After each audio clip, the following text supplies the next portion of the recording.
Have you ever wondered what happened to video games? Have you ever stopped and thought, everything is so different now? And some people say that it's just nostalgia and the fact that you grew up and you see the new video games differently. But actually, I believe that there is a difference. I believe that the video games back in the day had a standard that they were able to accomplish, and right now they are pretty much aiming to infinity.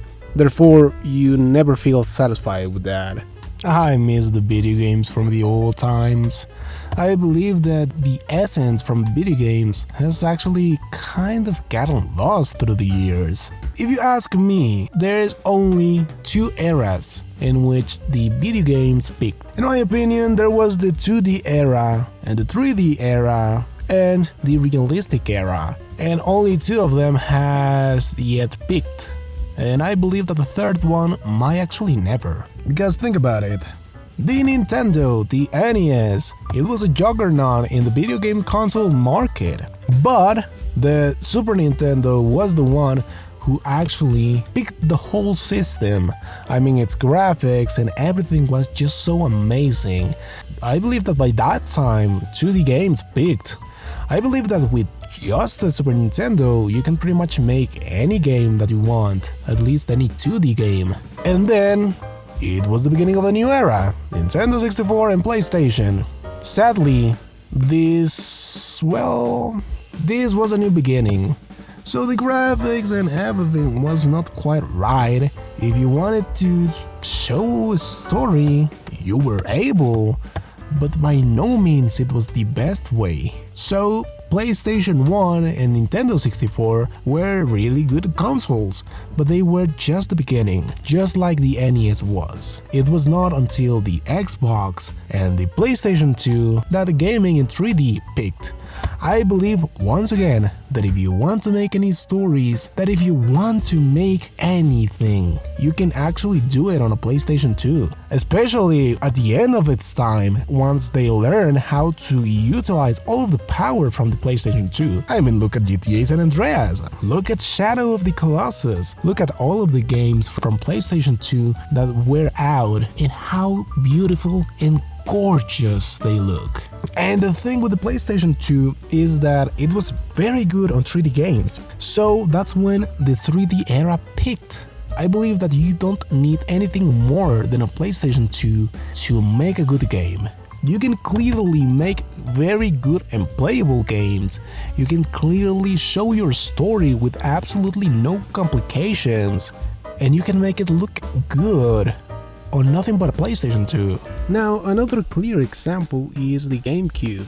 I believe that the GameCube is one of the best consoles that has ever existed, and I just love the style that the GameCube had. So GameCube is yet another example, but of course I am focusing more on the PlayStation 2 since that's the one that I actually grew up with. I didn't play GameCube games until I was a little older. And then is the next generation, and this is when the problem begins. PlayStation 3. It was a juggernaut of its own, but as a juggernaut, well, it decided to go to a different route. Instead of just doing the same as the PlayStation 2, but better, PlayStation 3 and Xbox 360 decided to go for realism, mostly at least. Shadows, make it look as believable as possible. Do your best to make it look as something that could be done in real life. And here we are still. I actually missed the first PlayStation 3 and Xbox 360 games because they were kind of still following the same steps as the PlayStation 2. But eventually there was a point in which that path actually broke and they went straight for realism. And I mean, it's not a bad thing, but I feel like through the years that has been the only goal that video game companies do. Because, well, PlayStation 4 came out, and what's the deal with PlayStation 4? Realism, yeah. What's the goal with the Xbox One? Realism and multimedia for some reason, yeah. Then Xbox Series X, Xbox Series S, PlayStation 5. What's the one thing that they are good for? Realism, ray tracing, all of that. I believe that the only thing that they are achieving is making everything more expensive and more difficult to make. I mean, back in the days, at least more people were able to make video games and make them look good.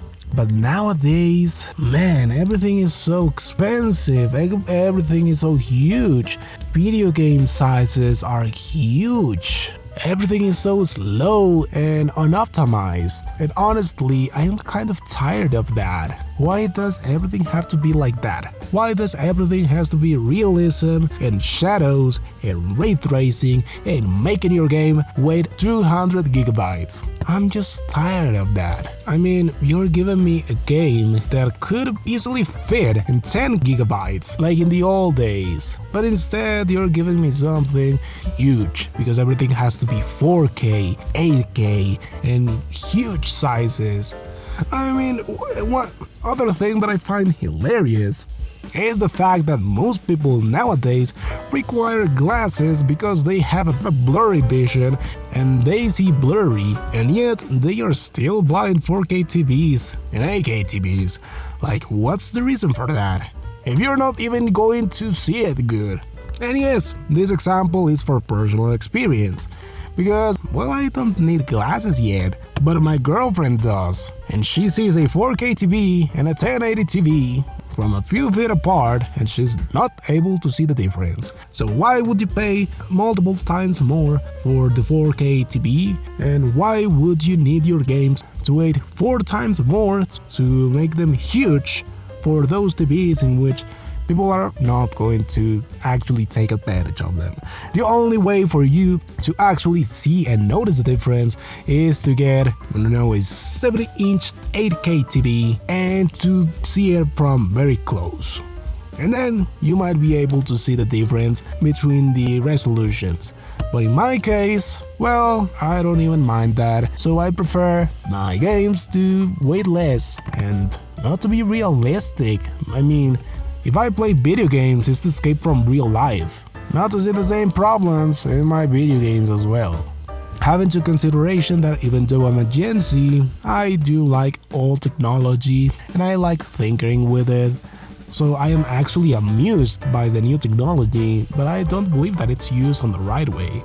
And I just want to make a quick mention of the fact that I believe that the Nintendo Switch is actually one of the best consoles that has ever existed. I believe that Nintendo is going actually the right way with that. Instead of focusing on, okay, let's try to make the most realistic video game as possible and the console with the best hardware that has ever existed, instead of that, they are actually focusing on making the video game experience for the gamers to be better. And I mean, the Nintendo Switch is such a genius console with such good engineering. I mean, it's just great. And let's be honest, the Nintendo Switch is not the console with the best graphics, and it's not the most realistic one, but as I explained before, I believe that that's actually a good thing, because the developers actually have the opportunity of creating something good instead of just trying to make everything as realistic as possible. Actually, that's one of the reasons why I also believe that the indie companies are actually one of the best video game makers of nowadays. I believe that some of the best games from these days are actually indie games. Either way, you can tell me in the comments what you think about it. Don't forget to leave a like, subscribe, and share the video. Thank you so much for watching. Hope you have a beautiful day. See you next time. Bye bye.